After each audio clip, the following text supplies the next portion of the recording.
Okay, let me take this discussion another way for a little bit, and I'd like to ask this question of the lawyer. The issue of deploying soldiers, well, military, to polling stations, it has been discussed at length, and we still don't know exactly what should be. Does the law allow deployment of soldiers or military personnel to polling stations? Well, I will look at that issue bifurcatively. One, short of quoting the Constitution ipsissima verba, short of quoting the Constitution ipsissima verba, or verbatim et literatim, word for word, that is. Paraphrasing the Constitution, it's as clear as the laws of the Medes and Persians, to the effect that military people cannot be deployed for civil functions, save as requested for by Mr. President, and having the legal imprimatur by the National Assembly for civil authorities. So, Mr. President must make the move, and the National Assembly must accept the move. But even beyond that, in our constitutional jurisprudence, when there is any penumbra of dubiety as to what is the true rendition of a constitutional provision, the oracle is the judiciary that interprets the Constitution. And there is a clear judicial pronouncement already from the bench that the executive has the right to deploy soldiers for purposes of conducting elections. And when the bench has made a pronouncement in the constitutional democracy, it is akin to a Roma locuta et cosa finita et, meaning when Rome has spoken, there is nothing more to be said. And that is the position just now.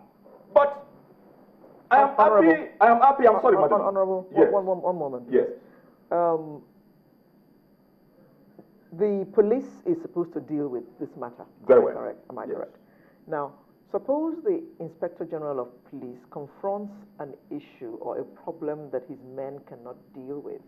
Can he call for backup, help from the military? He can't call for backup. He can. He can cannot. call for back. He can call. He can. The law allows him to do that. He can call for backup. Okay. He can call for backup. But all right. But let me quickly go to my friend in Abuja. I am happy that he has raised the stakes by talking about the achievements of Mr. President when he said that Mr. President has transmogrified Nigeria today into a state of El Dorado. Let me tell him and Nigerians that 4 years ago, when Mr. President campaigned from spot to spot, he made certain promises to Nigerians. And at Onitsha, Mr. President was here to have said, I quote him, "I do not make empty promises in my campaign, because whatever I promised to do, I had already carried out adequate study to make sure I can accomplish it in the next 4 years." Right. At the presidential summit on job creation in Abuja, Mr. President said he was going to bring about a crackdown on piracy in the entertainment industry. Has that been done? In the one-man debate by Mr. President said he was going to expand and develop the downstream sector of the oil and gas industry to provide about 1 million jobs in Abuja. Has that been done? In Kaduna, Mr. President promised that he was going to spend 350 billion in building small dams across the north in the next 4 years to stimulate massive irrigational farms.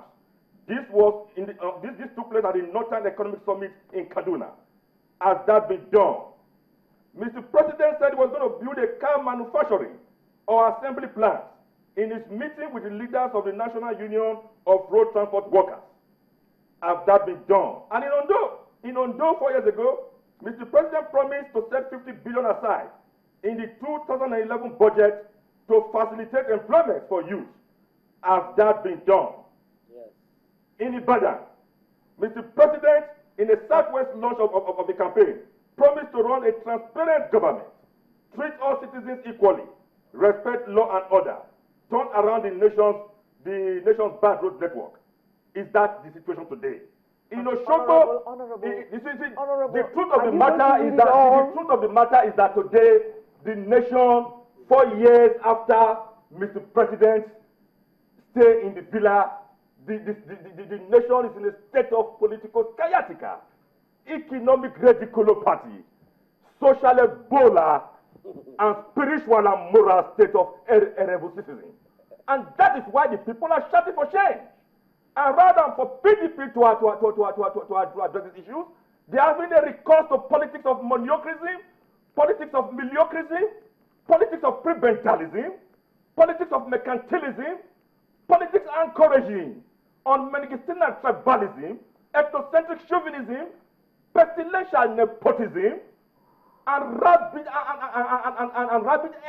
ethnicism. That is what we have today. Okay, the issues that have not been addressed, and that is why people are saying that they want change in this country, and change they will get. Okay, Mr. Obahiagbon.